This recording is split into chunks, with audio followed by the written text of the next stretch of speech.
Well, hey there, quilty peeps. Welcome back to my sewing room. And today is another episode in my Sew Your Stash series, number 33.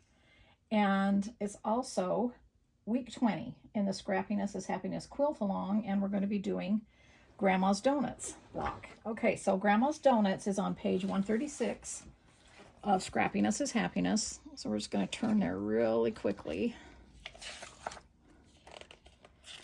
Right here is the block, and then right here is the quilt, and you can see it in the opening slideshow, right, hanging on the design wall. And so in our sew along and in the book, here's the Scrappiness is Happiness quilt along, and I have a link for the finishing of this. Let's see. Okay, where is it in here? There it is right there. Okay, so we're doing the 6-inch block because the 6-inch block is in the book, and we're using 2-inch squares to make a 6-inch block. But I make this block often because it's such a great scrap buster for squares. So you also saw in the opening video, I did a top shot of all of my square bins with the lids off. And so I have 1.5-inch squares. And see, you can make this block with 1.5-inch squares because literally all the squares are the same size. So you just need you need 4 background squares, and then you start out with a 2.5-inch square of background in the center for this size. And then these are all just 1.5, and it makes a 4-inch block, okay? And then this is the next size up, which is the 6-inch, which I'll be showing you how to do today. You use 2-inch squares for it, and you start out with a 3.5-inch background square, and then you put easy corner triangles. And then this is my 2.5-inch from that square bin, and this makes an 8-inch block, okay? And you start out with a 4.5-inch background, and then of course all of these are, everything else is 2.5. And then this is, let's see, this is the 10-inch, okay? And so we're using 3-inch squares for it, and you start out with a 6.5-inch square here. Did I say that right? Let me look at my chart. I knew that was wrong. This is a 5.5-inch square. I'm like, that doesn't look like a 6-inch square. So this is 5.5-inch square to start out in the center for a 10-inch block, and you're using 3-inch squares to start out with, okay? And then here, finally, is a 12-inch block, okay? And that's the one that has a 6.5-inch square in the center. And then these are all 3.5-inch squares. And so you can see why that's really a scrap buster, right? I mean, you can just use whatever size squares you have. This one just needs to be twice as big, the center one. Let me leave this one out. Isn't that little bitty one cute? And I press all the seams open. I'm gonna show you how I sew a block together. It's very simple, but I love being able to use these leftover squares in my bins. Now, how I get my leftover squares is I'm cutting off the small ones. I'm cutting off of my easy corner triangles. Like right over here, I put my easy corner triangles and that need to be trimmed up, that I've trimmed things off of. And so I will cut however large of a square I can out of both of these. I'll just layer them on top of each other. Sometimes it's background in a color or 2 colors or whatever like that. But that's what I keep in here. And then I have all sizes of squares here. I can make these Grandma's Donuts blocks at any time and with any squares, and it's great no matter what you have. I also cut squares off of my strip baskets. If my bins are running low on square sizes, which doesn't really happen very often anymore because I've been sewing for so long and I have always saved my leftovers like this for many years. But if I feel like I'm getting low, then I go ahead and just take my strips, like my 2.5-inch strips. If I'm low on 2.5-inch squares, I made a whole huge quilt out of them and now I'm low, then I'll just take my strips and cut a few off of the squares and refill my baskets. I decided to make Grandma's Donuts to finish at a 6-inch block for the book because I had a ton of 2-inch squares, because that's a good size that I can cut off of my trimmings off of I believe I can get that out of a 3.5-inch square, if I remember right.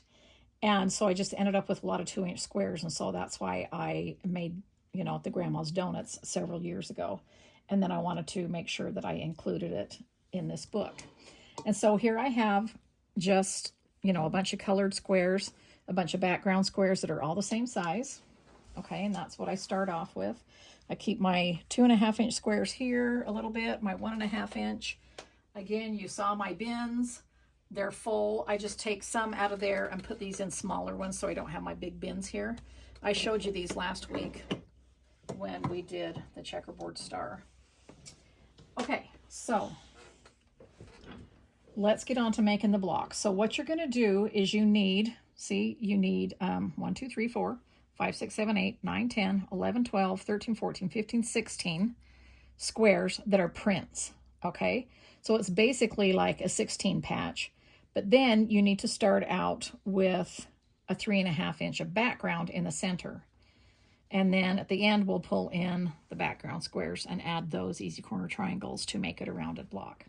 So I had started this a little bit because I always begin sewing my squares, like when I'm bonus sewing, chain piecing in between, into sets of 2. Okay, so I have those and I laid them out there, just scrappy, whatever. And then I added 2 easy corner triangles on this, and then I saved the other 2 just so that you could see how I do that. I know you've seen me do this a million times if you watched my videos, but if you've never watched my videos before, wait, we might need to, oh, it is on. Okay. If you've never watched my videos before, this is my Seam So Easy guide. I follow my center line here on this corner by starting sewing on the corner, and then I just continue on. And that way I don't have to mark. You know, you can mark a pencil line if you want to follow, but this way I don't have to do that. And I'm going to go ahead, instead of using the scrap, I'm just going to go ahead and join these together with a 1/4-inch seam allowance, which is that line right there. Then I can add the other easy corner triangle. And so when I'm sewing Scrappy like this, when I'm laying out squares, kind of, you know, anything goes, my squares, except for I try just not to put the same colors next to each other. Obviously, I wouldn't pick up a denim square and then join it with another denim square. You know, I just try to separate those colors, and so that I have a nice variety and my block ends up, you know, looking nice. But I don't spend too much time thinking about it. I just kind of lay it out on my design board. That's one of the reasons I find my design boards so necessary. I just lay them out and I can audition and see if I like the order. If I don't like that, I can grab another square from here and replace it and go from there. Okay, so now I'm going to join that one together. This block is really easy to make, really fun. It's a fun block to sew when you're on like a quilt retreat or at a class, because, you know, sometimes you want to visit. When I say sometimes, all the time. You want to visit with the person next to you, with your friends and things like that. And this is kind of really a no-thinker, you know, a no-brainer. Okay, so I just come over here and I set my seams. And I'm going to open these up. I'm going to press my seams open so that everything goes together nicely and I don't have to worry about which way one seam is going and which way the other seam is going, and I can turn it however I want to. Now, I didn't do that for this block, meaning when I say didn't do that, I didn't tell you what I was talking about because it was just in my brain. But I normally, when I lay it out on the design board, I'll take a picture and then I know what I'm doing. But because Cassidy's here filming me on my phone, I couldn't take a picture, and even if I did, I couldn't look at it anyway because she's filming. But the reason I say that, it really doesn't matter if I put it back the way that I started out. So I just trim these because, you know, it's just Scrappy. It doesn't really matter. And as long as 2 of the same color aren't next to each other, that's kind of my rule. You don't have to have that same rule if you don't want to, but like with anything, you could make this all in blues or all in just green scraps or red scraps or something like that. That would be really fun. But this is simply one of my blocks that is my go-tos for using up leftover squares. that I just don't want to throw away, you know, and put into bins. Like, why would I want to do that? So I use these clappers to get things nice and flat, and as they're cooling, it kind of does that, you know, trick. So I'm going to put that back. I think that's how I had it. I'm not sure. Pretty sure I had the orange up there, and that meant, yeah, I think this is pretty much, you guys know how I had it because you saw it beforehand. But, and now all I have to do is sew this to this side. So I just line that up like in the beginning there and pull it down. One step I didn't show you, which I didn't do, is this center right here should measure up to 3.5 inches. So I use my trim it ruler. Most of the times I'm doing a bunch of these at a time, and then I'll sit down and trim those up before I continue on. So because that looks just a little bit wide here, even though this is on top of that, I'm going to go ahead. It doesn't matter. I'm going to push this out of the way, and I'm going to trim that up. Let me grab my rotary scissors. Because to me, I want to see if that's wide or if that other one's short. Yeah, I was right. That just a little bit. See, you can just see that one pink right there is a little bit. So I'm not trimming any of this set off. It's just these sides right here.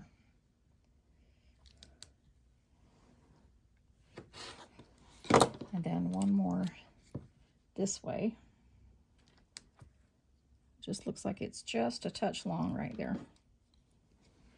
And then I can see right here that I won't be cutting, let me move that out, that I won't be cutting any points off, because see, this is your 1/4 inch seam allowance, and that's what it's going to look like in the center. So these are really valuable to me. I just forgot to use it. Okay, so I'm going to go ahead and join this to the other side. Push my machine back over here. That's one reason I really like to use a mat, my machine on a mat, because I'm always pushing it back and forth, you know, and lining things up that way. So see, now this is a much better match that I trimmed that down.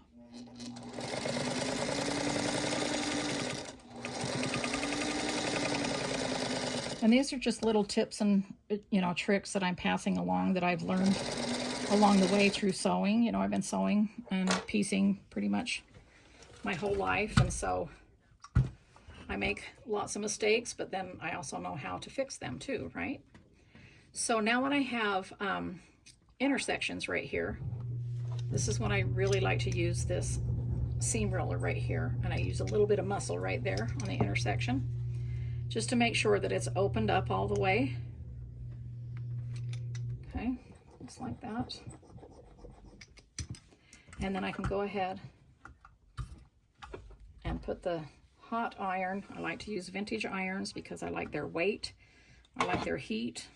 I have a video about how I use them, where I find them, and all that kind of stuff. So I'll try to remember to leave a link to that. And then I'll just put that on there. Sometimes I like to stack 2 on top of each other just because I think the weight will even press it flatter. Don't know if that's really true, but you know, that's what I try to do. And so I'm just letting them cool for a minute.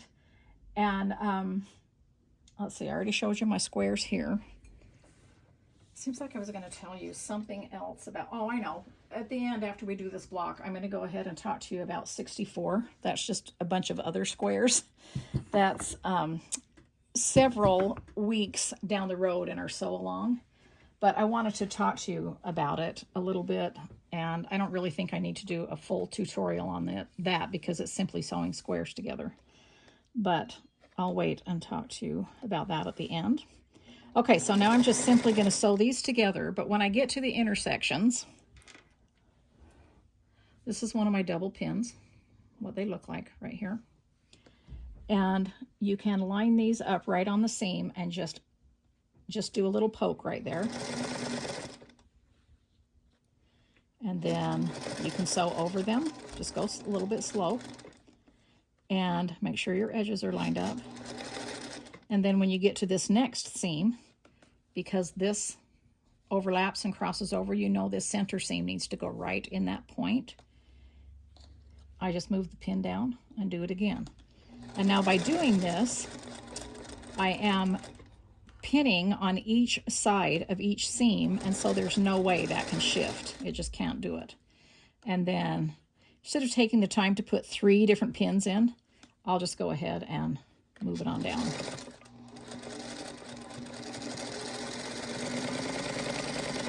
Okay, finishing, I'll just put that there so I can use it for the other side.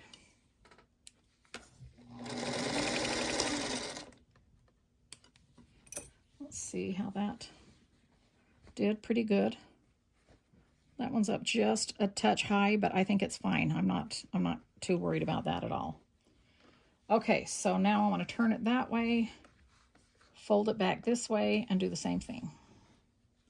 If it was really off, I would unpick it and make it work. But, you know, I just look at things and I just think it's good enough for who it's for. It's for me, and I'm fine with it. And, you know, so I'm just going to keep going. I don't always pin as I'm sewing unless I'm doing long borders or long strips of fabric or things like that. But when I do, when I'm doing these small patchwork, I especially pinned when I was doing this block right here, just because it's harder to get smaller pieces lined up. Then I did use this double pin for that. Okay. I'm gonna finish up that way. Put my pin back. Okay, now I'm going to come over here. I'm going to set these seams. Then I'm going to open that garage. Mr. Honey, must be going somewhere again. That garage door is busy. Okay, so I open that up again across the intersections just to make sure they're open all the way.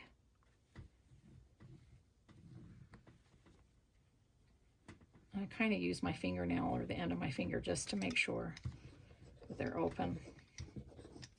Okay, then I don't worry about when I'm putting the iron on them that there's going to be a little pleat in there.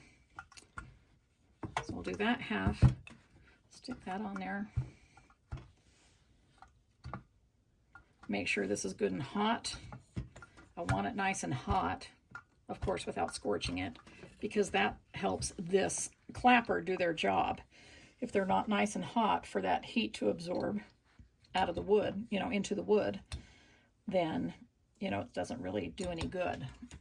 I also, again, want to pile these, you know, it's just quilty physics, right? Like if you have more weight on there, it's going to make it flatter. Okay, so I'm just going to let that sit there for a minute, and then I'm going to grab this and pick out 4 different backgrounds that are 2 inches. So let's see, what was the center of that? I want to make sure I don't repeat the same thing. I can't remember what fabric was in the center. Oh, okay, it was pink. So I don't want to pick one that was pink. So let's pick like a blue one and a mint one.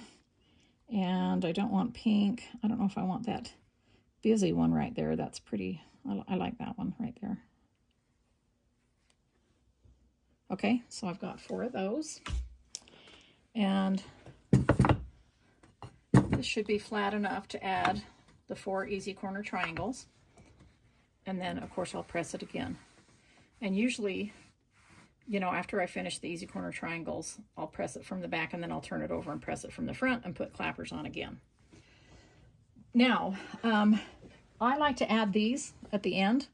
I could make 4 easy corner, half square triangles and then sew them together, but then you're putting all of that bulk into that seam of that double fabric. So I like to do it this way, and then, you know, that way I can just add the 4 corners, and I'm usually sewing, you know, up to 6 blocks at a time, and so I can just like clothesline them through. But for this, you know, I'm just gonna turn this around and, you know, kind of go like, add them one at a time, just so you can see what it looks like.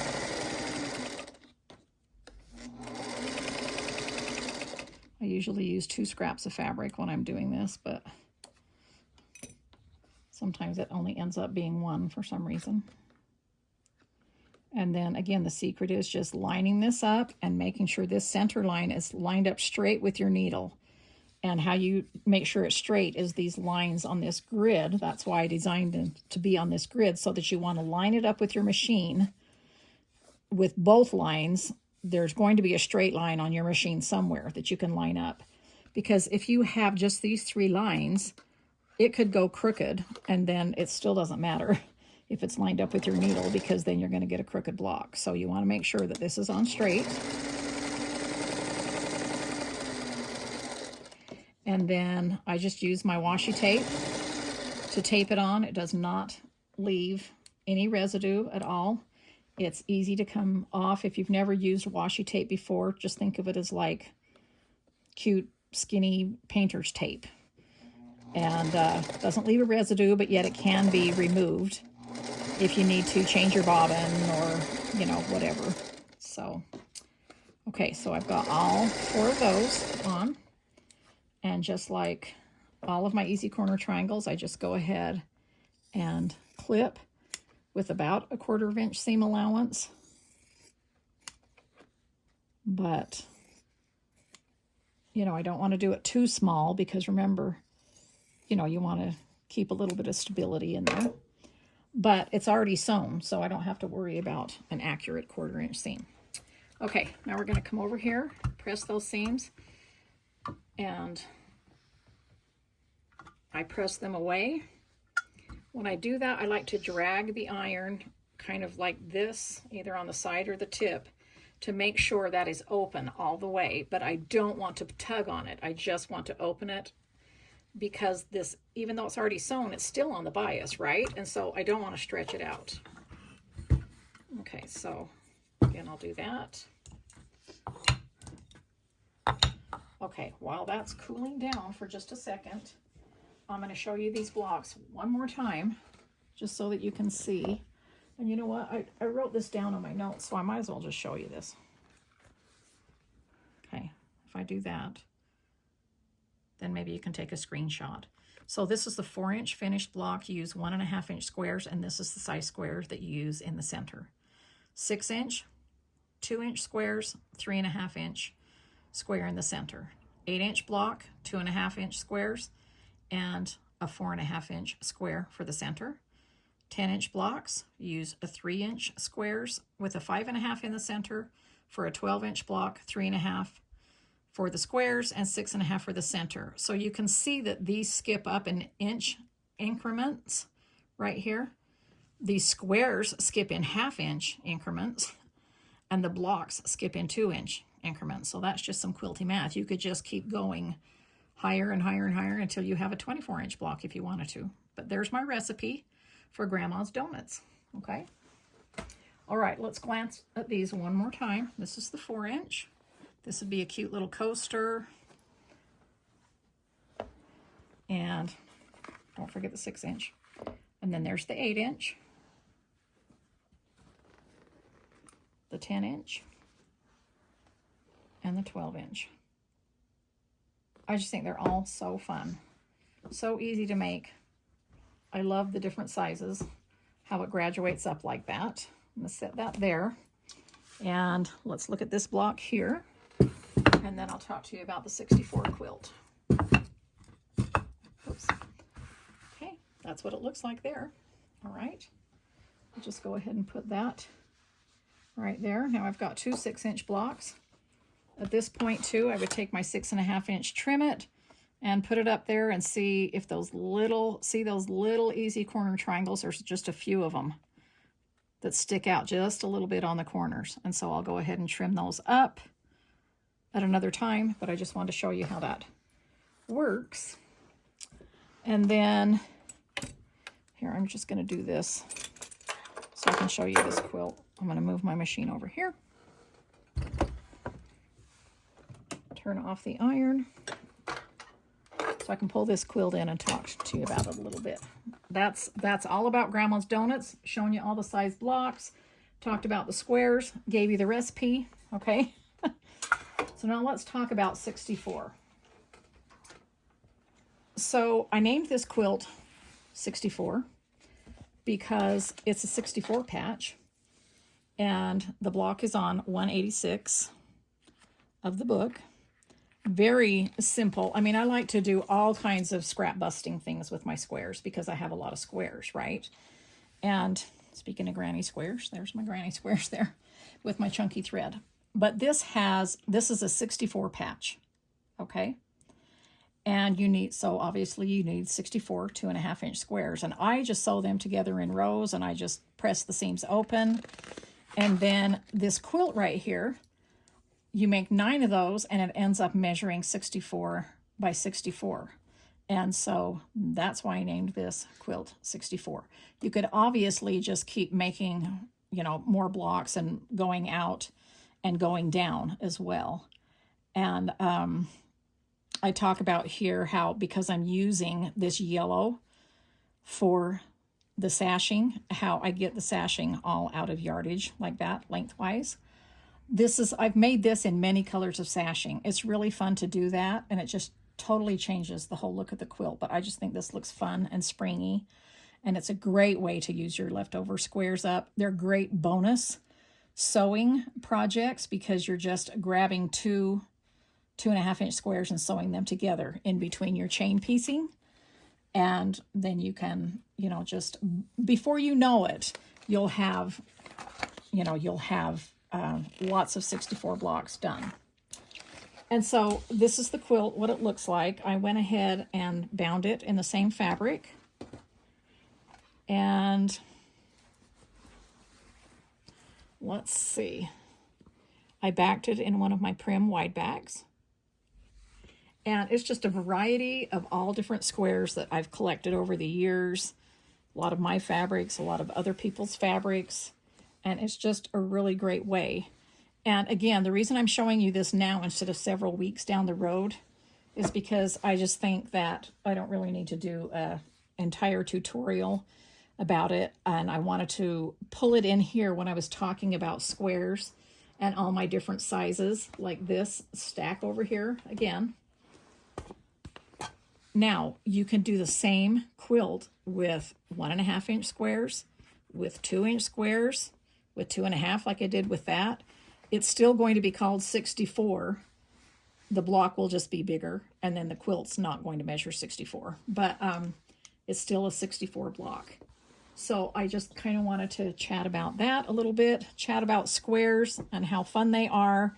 And I didn't tell you, okay, so I get my squares out of leftovers, easy corner triangles, out of cutting from the strips, but a lot I will also use my leftover 5-inch squares or 10-inch squares that I get from pre-cuts. Sometimes I have leftovers, so I will cut those into squares, or sometimes I will literally just buy a really fun 5-inch stacker or charm pack or something like that because I like the fabrics and they mix so well with the style of fabrics that I like to sew with. So I'll just buy them and cut them up into squares and stick them in my bins. And so that's a lot of ways that I get squares, and I never get tired of sewing squares. Are you tired of hearing me say squares? But anyway, there's the Grandma's Donut block. And I hope you enjoyed today's recipe and today's sewing session. And I'll chat with you later.